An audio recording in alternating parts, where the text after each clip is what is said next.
The wicked oracle. Once you hear his whisper, you are already cursed. There was a name no one in Nazi village dared to speak at night. A name that could make a grown man tremble, that could send women clutching their babies in fear.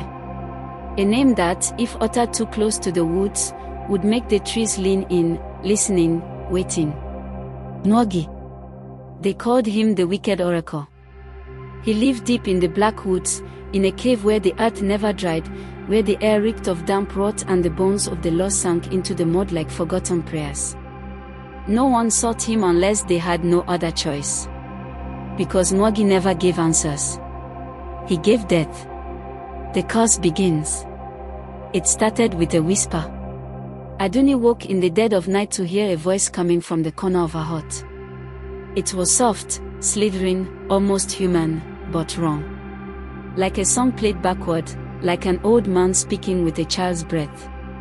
She turned. There was no one there. Her son, Obed, was sleeping. But his lips were moving.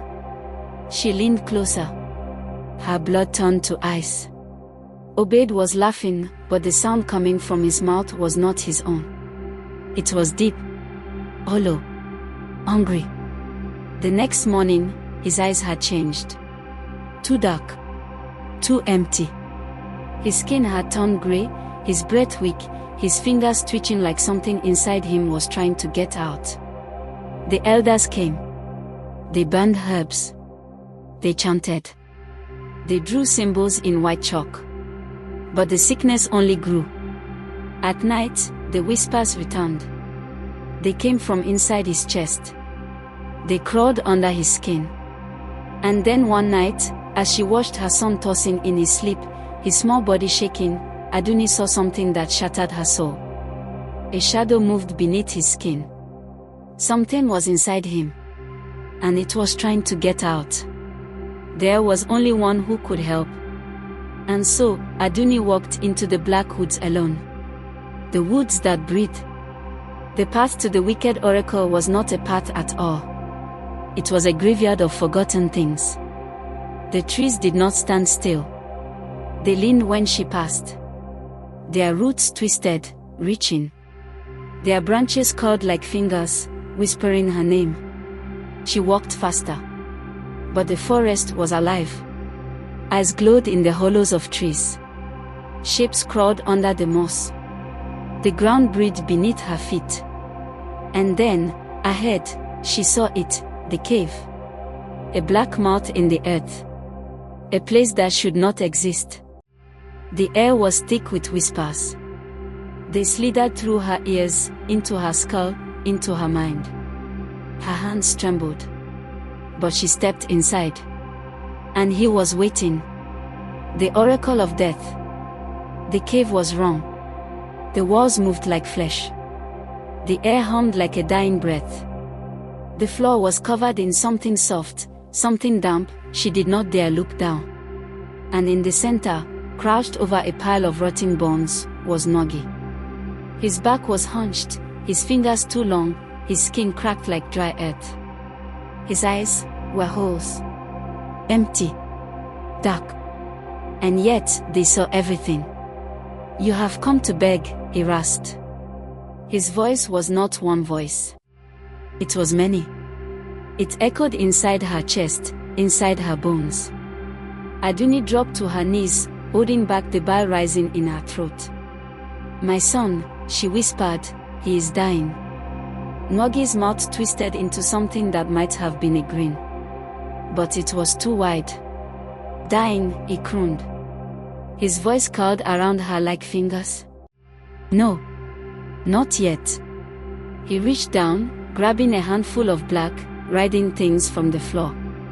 He let them slip through his fingers, watched them squirm and crawl away.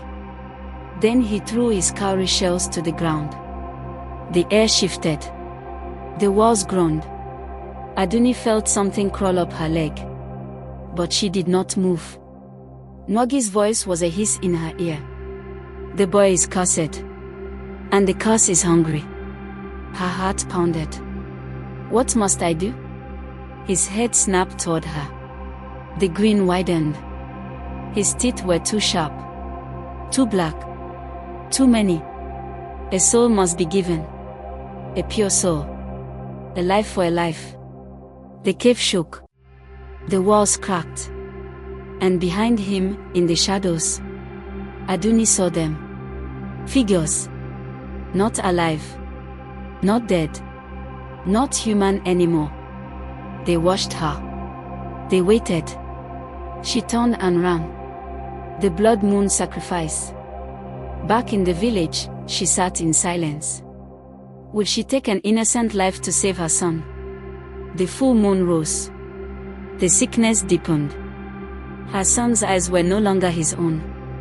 And then, she knew. The sacrifice must be the oracle himself.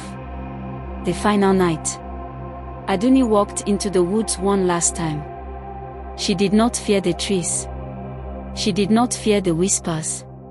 She had already decided. Inside the cave, Nogi was waiting. You have come to choose, he rasped. His tongue dripped black, his fingers twitching. She stepped forward. And then, she struck. The dagger sank into his chest. The cave screamed. The shadows came alive. Nogi's mouth stretched wide, but no sound came. From the wound, black mist poured, twisting and shrieking, clawing at the walls. The figures in the darkness lunged for her, but the moment his body collapsed, they froze. The air shifted. And then, they vanished. And far away, back in the village, Obed gasped awake. His skin was warm again.